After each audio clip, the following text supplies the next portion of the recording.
So guys, no po ngayon ay March 21. Pagising namin, ito na naman ang bumungad sa amin, no. Punong-puno na naman ng snow. Nakaraan wala na tong snow eh. Ayan, kumapal na naman, no. Ipapakita ko yung bahay namin, guys, na puno ng snow. Ito tayo sa... At ngayon ay Thursday. So pick up day ng mga garbage namin. Yung garbage namin dito, mga friend, ay private garbage collector. Hindi kami naka-attach sa city kasi hindi nila pinapasok dito yung mga subdivision, hindi nila pinapasok. So ayan yung bahay namin. So ito guys, no, meron siyang signage pa na ganyan. Kasi kami pa nga nakiusap dyan mga friend na huwag tanggalin kasi ito ditch na to eh.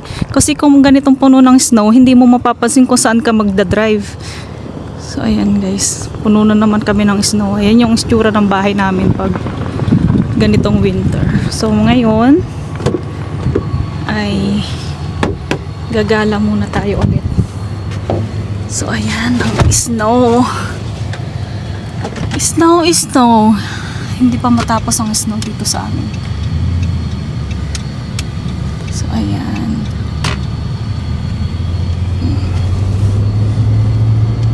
So ngayon guys, napupunta kami ng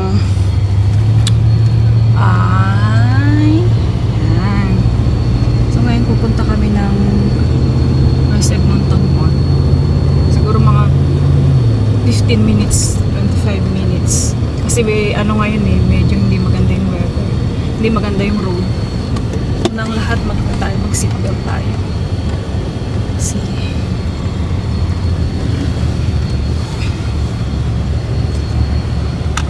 So ayan. Hindi na rin maalis yung truck mo. Saan? Yan honey. Baka nasa bakasyon yun. Sa bakasyon? Ayan, dahan-dahan dati kasi may truck. Dahan-dahan din siya kasi medyo kasi ano dito ang daan eh, pagka ganitong snow na hindi mo na alam yung gilid mo. Saka may mga marker sila guys, papasok sa loob ng bahay nila yung driveway, mayroon silang mga marker. Sa amin kasi hiningi na lang muna namin yung signage doon na show homes para may signage kami, pero papick upin na nila siguro pagka hindi na nag-snow. O ayan, nasiraan ng mga ating friend o. May nasiraan. Siniservisan sila. Ay, hindi pala sira yan. Nagsiservice. Caution, sabi niya. Oh. So, ayan. Anong siniservice dyan? Ano siniservice nila?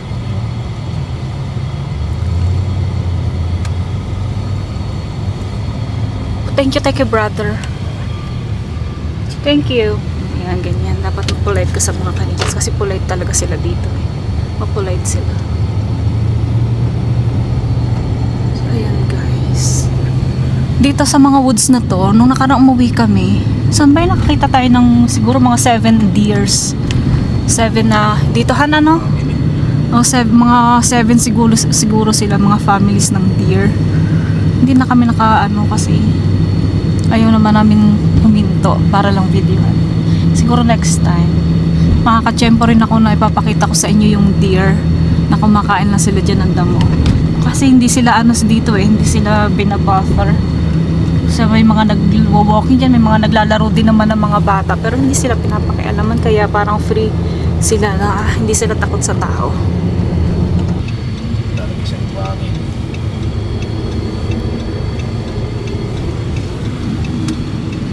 Cleaning siya ng ano. Saan na ba siya? Kakayot siya ng ano, mga friend. Kasi dito pala sa amin mga friend, no? Industrial kasi dito sa area namin. Paglabas namin dyan, ang laki na ng mga building ng mga industrial. Malapit kami sa Amazon, sa mga trucking. Nakakatuwa naman yung ano niya, yung wings niya, daddy. Traffic, mami, ang Bakit traffic? disgrasya siguro. Sige, report natin yan. Dahil po ngayon na masama ang Papuntang west, panahon, no? ay may disgrasya ayon sa aking asawa. Pero tignan natin ang ating ulat panahon ngayon. Bakit nga traffic? Pati yung papuntang east, no? Wala, ano nga, saan tayo dadaan? Doon na lang tayo dadaan sa Costco. Sa looban tayo. Uy, ayan nga, oh, hanggang doon. Kung nakikita nyo. Ay, hindi nyo pala makikita kasi maliliit. Ito nga, oh, hanggang dito ang kanilang nakahold, oh. Sa choking point nila. Oo, the distance daw dyan, daddy.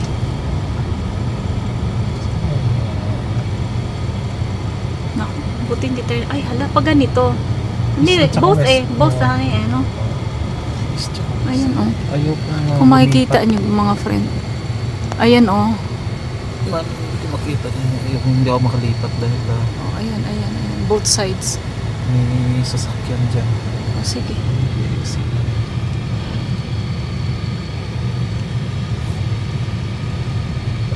Masama kasi matagal na walang snow, honey. No, ilang week ba na walang snow? 3 days lang. 3 days na walang snow. Tapos ito, mayroong Maaraw kasi na positive ayan, ang pati kasi. Anday and Ross, oh, daddy. Ay, sana babat lumabo. Oh, bakit na-stuck siya dyan? Lockdown. May na-dits kaya sa ilalim? Tulay? Bakit nandyan pala ang traffic? Nasa ilalim na. Parang nandito sa ilalim ng tulay ang traffic. So dito rin pala tayo dadaan, hindi na lang sa Costco. Ha? May traffic dyan. Oo. Kita ko na yung traffic. Kaya nga. Ay, sorry. Dito tayo sa mga maliliit na daan. Dito tayo sa highway para hindi tayo sa traffic.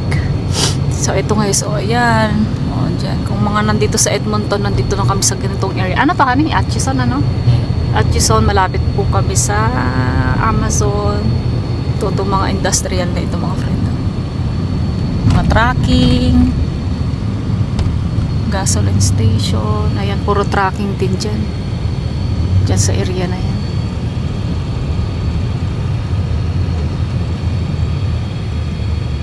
Ang bibilis kasi magpatakbo kasi masama na nga ang panahon na. Pero mainit na, hindi naman siya malamig na malamighan, no? Kasi nga, ayan, no, nagtutunaw nga, oh. Kasi nandun na ba yun? Natunaw na.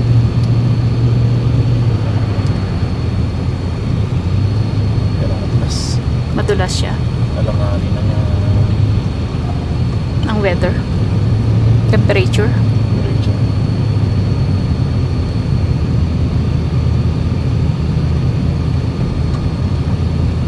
Okay, bye! Hi guys! 8:25 na ng gabi. At hello sa aking mga supporters, sa followers, at sa aking mga kumare at mga kumpare. Ayan. At gusto kong i-shout out. Maglalaba muna ako. Habang ako'y mag-shout out sa aking mga kumare. Kasi dumami yung aking mga kumare at kumpare sa aking YouTube channel. Hello po sa inyo. At gusto kong batiin, shout out ko muna si Kuya Puto Mendoza. Vlogger po siya sa Toronto. Gusto ko si Kuya Puto kasi ang ganda ng mga vlogs niya eh. Yung mga point of view niya sa buhay. Super nice. And ito si kumpare ko na Renato Garza Indian family. Tsaka hello po sa wife mo. At plano nilang lumipat dito sa Edmonton. So, welcome po dito sa Edmonton or anywhere in Alberta yata. Si Guinevere Gemini. Hello kumare. Si Pretty G Bekbek Domilod. Yan. Yung mga kumari ko to eh. Tsaka si Tita Maria Elena Neal ng Australia. Kasi kinukumusta niya si Miles. Natutuwa daw siya kay Miles. Si Mrs. Michaels ng Saskatchewan. Yung aking neighbor na province. Magkasunod kasi yung Alberta tapos Saskatchewan. Si kumaring Cathy Suni. Ito yung feeling ko mayaman itong aking kumare na to eh. Taga siya, California. Hello kumare. At Feeling ko magpapautang sa akin. Bakit naman, Kumars? Tapos si Kumaring Pia 76 at saka si Tita Ki ng Caicos Island. So ayun mga Kumars, sa mga nagpapa-shoutout. Then ay sa mga gusto magpa-shoutout, hello po. At ayun guys, kanina galing kami ng mall sa West Edmonton Mall. Akala ko maipapasyal ko kayo, kaya lang nagmadali na kami pag uwi namin. Hinahabol kasi namin yung bus ni Ashton, kaya kailangan na yung makauwi kasi although sa driveway namin siya ibababa, kailangan pa rin na may nakabantay sa kanya, yung may mag-aabang sa kanya kasi hindi siya ibababa ng bus, kaya hindi siya iiwanan hanggat hindi siya nakakapasok sa loob ng bahay. So ayun guys, no, ang gusto ko lang ngayong araw na ito ay napagastos ako mga friend kasi nga nagpa-exi ako ng hair kasi magsa-summer naman na, kasi nag-hairful yung aking hair, mahaba na masyado, kaya nagpa-exi ako. Ngayon napagastos ako ng hair color, tas haircut. So, umabot siya ng 250 plus. So yun guys, no, mahal talaga dito magpa-haircut. Hi. Last haircut ko ay last year pa. Last summer pa. Kaya ngayon nagpa-exi na ako para sa last year, sa next year na uli siya sa next year ko na uli siya pagugupitan. Di ba tipid? At ayun guys, no, sabi nila kasi ay ang mga Ilocano ay kuripot. So, kami kasi mag-asawa ay Ilocano kami mga friend, no. Yung asawa ko ay taga Ilocos Norte. Tapos although ako hindi ako nakakapagsalita ng Ilocano, hindi ako nakakapagsalita ng sobrang straight na Ilocano, pero nakakaintindi kasi ako eh. Konti lang, pero hindi marami. Pero sa amin kasi, yung parents ko ay Ilocano sila, pero hindi kasi nila kami kinakausap ng Ilocano. Diba, may secret sila, Ilocano sila ng Ilocano. Para kunwari na pag sisikretan nila kami. Pero deep inside, naintindihan namin yung iba. Ayun.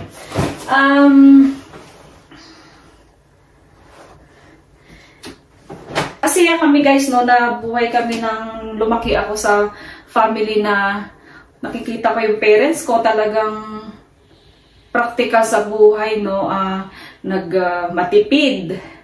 Halimbawa, bibili kami ng mga damit, doon lang talaga sa mga tiyangge. Sa bagay sa probinsya kasi, di ba may tiyangge, may palengke. Pero pupunta pa yung mama ko sa bargain.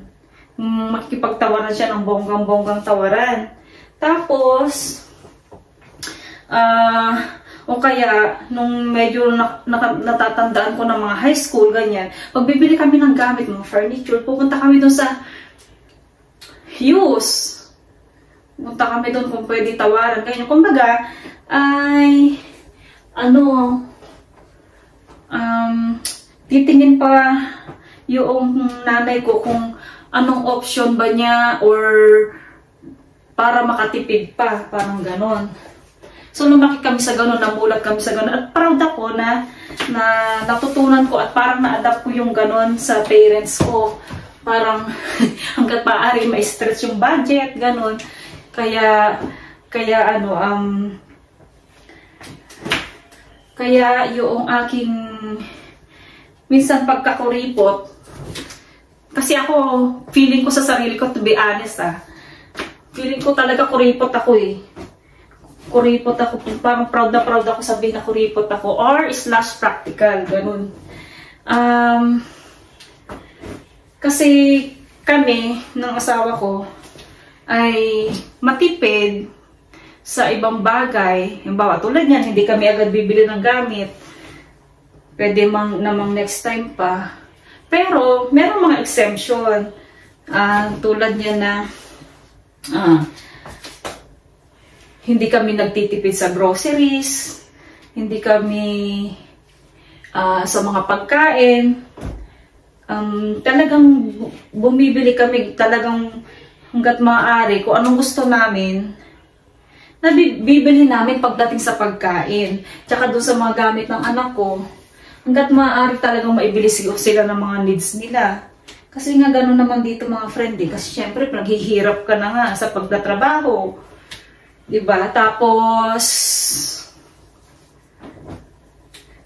titipirin mo pa ba yung pagkain, yung katawan mo sa pagkain? Parang gano'n. Syempre, hindi naman. Kasi parang mayroon kang, alam mo yun, yung parang nandoon ang ano namin. Sa mga, hindi naman kami maluho sa pagkain. Basta wag lang titipirin.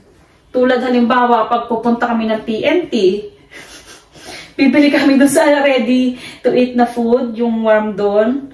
Bumibili kami doon mga friend para iuwi namin. Tapos sa bahay kami kakain, mga nakataas ang pa. Kakain kami yung ganun. Yung relax na relax ka kumakain. Walang kang hinahabol na oras. Alam mo yung ganun. Kaya, pero mga friend, no, tulad ngayon, nagpasalon ako. Minsan din, ay binibigyan din namin ng splurge yung katawan namin, mga sarili namin na bumili ng gusto namin. Tulad ngayon, nagpagupit ako at nagpakulay. Tapos, binili ako ngayon ng asawa ko ng gusto kong bag. Kasi nga, may dahilan din kaya gusto kong bumili ng bag. Kasi, meron kaming special occasion na atinan. At gusto ko naman may bago rin akong bag. Pero hindi lagi. Ngayon nga lang ulit mga friend. Kasi matagal na akong hindi bumibili. Alam mo yun. Kaya, pero bago ko ito nabili,